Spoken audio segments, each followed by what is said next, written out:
If you're just going to go there to do a dog and pony show where everybody's complimenting everybody, let me tell you, the important people, they'll show up once and they'll never show up again. From South Florida, I'm Dave. And here in Dallas, I am Q. And we're going to talk about sprint reviews for your Agile team to help you, your team, your organization with better ways of working.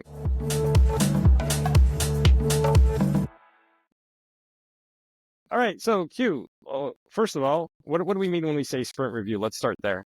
Yeah, what we mean when we say sprint review. If you go by the guide, don't go for LinkedIn because there's plenty of people saying stuff they're not supposed to on LinkedIn. But anyway, if you go by the guide, it's an opportunity to get everybody together and elicit feedback. In theory, that should work, right? But that's where my heart burns to start, right? Most of the time, when we go to this so-called sprint review, all it happens is people go there, they see a demo of the stuff that they expect to see, they all pat themselves on the back, and then they leave. So the next one and the next one and the next one, the less and less and less people show up.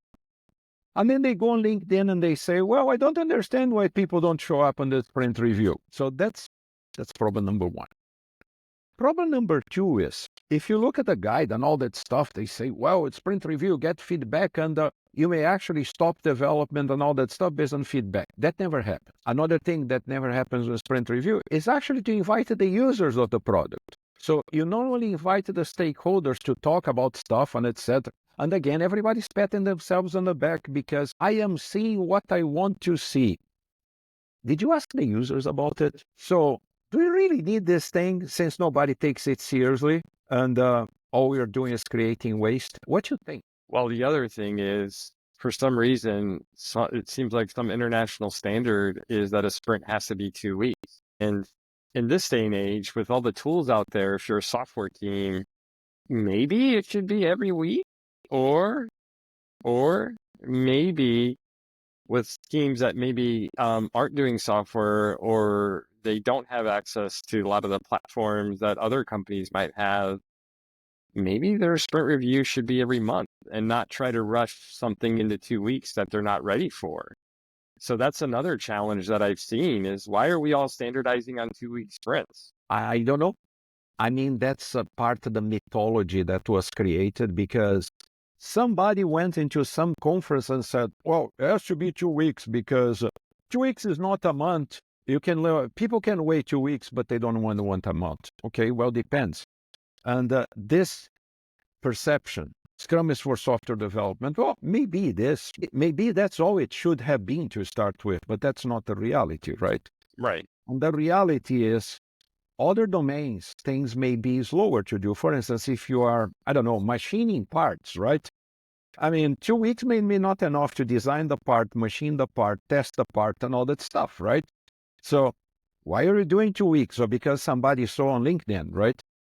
Now, about getting feedback from the work, which is actually the important thing, and I don't care what you want to call it, sprint review or otherwise. I was talking a couple weeks ago, a really good product manager. By the way, people on LinkedIn, there is a difference between product manager and product owner. We have a Maybe video on there's no that. difference when it's a single team, but more than one team, it does.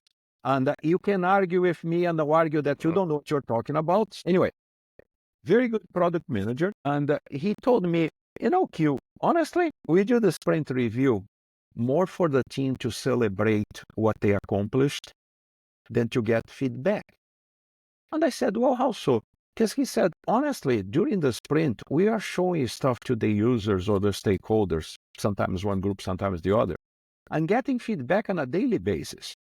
And we act on that as quickly as possible. So his point is, I can do this big dog and pony show at the end of the 2-week sprint because you guys can't realize that a sprint cannot be more than 2 weeks or less, and absolutely yield nothing from that other than people being good about the work they did, which is okay. If that fosters team membership, fosters that spirit that the team should have, is okay. Yeah. Now, feedback, it's a more constant thing, right? The same way that we shouldn't wait till the end of the proverbial 2-week sprint, LinkedIn folks, proverbial 2-week sprints to release anything, right? We shouldn't wait 2 weeks to go get feedback, if we can get earlier. So I think his point was right on the money. It's like, hey, I need to be looking for feedback all the time, all the time, all the time, and I don't even care if the stuff is done, because if it's good enough to show and somebody tells me that's not what I want, stop right there. Let's pivot out of it. So what's the point? I think it all comes down to one thing. There is the letter of the law and there is the spirit of the law. And we keep observing the letter, even though when it's dumb, completely stupid, unproductive, and waste creative, because the letter said so. Right. And it's all about getting the feedback, as you're saying. I coached a lot of teams in my career. And one time I had this new product owner. This product owner called me before this person's very first sprint review and actually started yelling at me. What if they don't like it? And I said, that's fine. That's good. That's what we want. We want to know now that there's problems or they're not going to like it, because now's a good time to make the changes.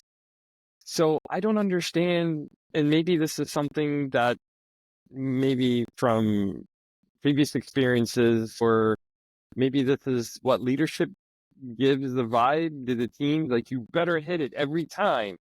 Like that is not what Agile's about. We need to be able to honestly and transparently show our work, show how it delivers value, and we're humans at the end of the day.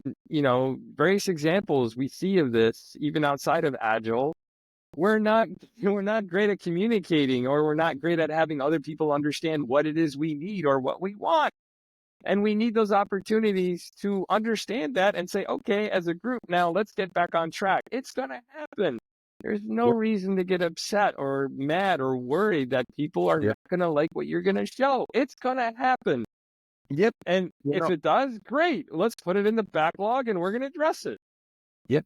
And the thing that I find the most dangerous, it's whoever, product owner, chief product owner, product manager, depends where you are in the hierarchy, right? Sorry, I used the word hierarchy. LinkedIn people are going to shoot me because I used the word hierarchy. Sorry, folks. I live in the real world. You guys do not. Okay? So here's the deal.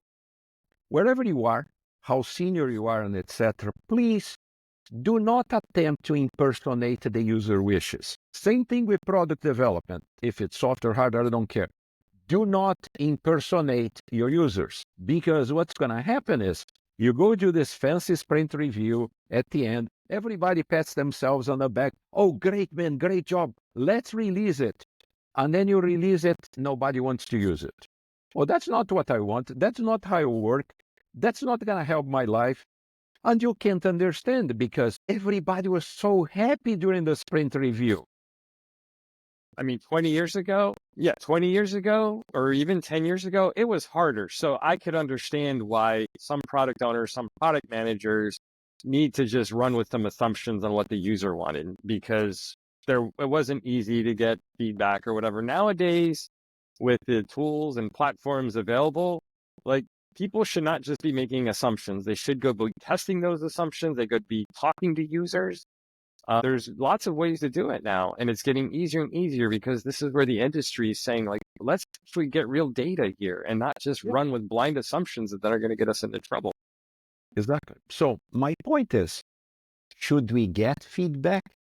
By whatever means necessary. And by the way, the only one that really matters is from the people who are actually going to use the product, okay? So I don't care what your boss thinks. I don't care what your boss's boss thinks is a great idea. It may be a great idea. It may actually work. But in the end, it may be their personal opinion, and not the personal opinion of the people who are actually going to use that stuff, whatever the stuff is. So by all means, all the opportunities you can to gather feedback, use them. Now, if you're going to constrain that to one thing that happens every 2 weeks because somebody on LinkedIn said so, 2 weeks is the ideal sprint duration. I don't know where that came from, but anyway, right? So if you're going to restrict your feedback to that, I can tell you, you're going to fail miserably. And there is another thing that people forget about this whole thing. Scrum says, okay, at the end of the stupid 2-week thing that you guys are so in love with, you are going to release that thing. Everybody thinks it's great. It doesn't matter. You may actually have got great feedback during that proverbial sprint review from the people who actually use it. But that's not the whole population, and it's not even a segment that's representative of the whole population. You know how many people release product, they said, oh man, this is going to be great. Great reviews. Everybody loves it. And it goes there and Titanic moment. Yeah. Right? So you have to be very careful. It's very limited feedback that you get from a group of people may not extrapolate for the large population. Yeah, and this is where I like how, now we have A/B testing and other techniques like this, right? Let's, for this population, try this, but for this other population, right? And then we look at the results. So, turn on flags or whatever in certain situations. There's lots of great both technology and techniques that now product teams can use to really confirm before they start doing a larger investment in what the team has done. We need to integrate more UX and more of these techniques into what Scrum teams are doing to provide to deliver the solution. I think we should observe the spirit, which the spirit is to gather feedback. Now, gathering feedback is not just one meeting every now and then. The gathering feedback is daily. Gathering feedback can come from multiple sources and multiple techniques and multiple tools. And nothing actually replaces you observing the user using your product in their environment. Yeah. Because I've seen several surprises when we did usability labs and etc. And we found out that they behaved in the lab one way that was completely different from the way they behaved on their workstation or environment, etc. Yeah. So don't fall for the trap that the sprint review, it's a great thermometer, everything. No. And invite the right people.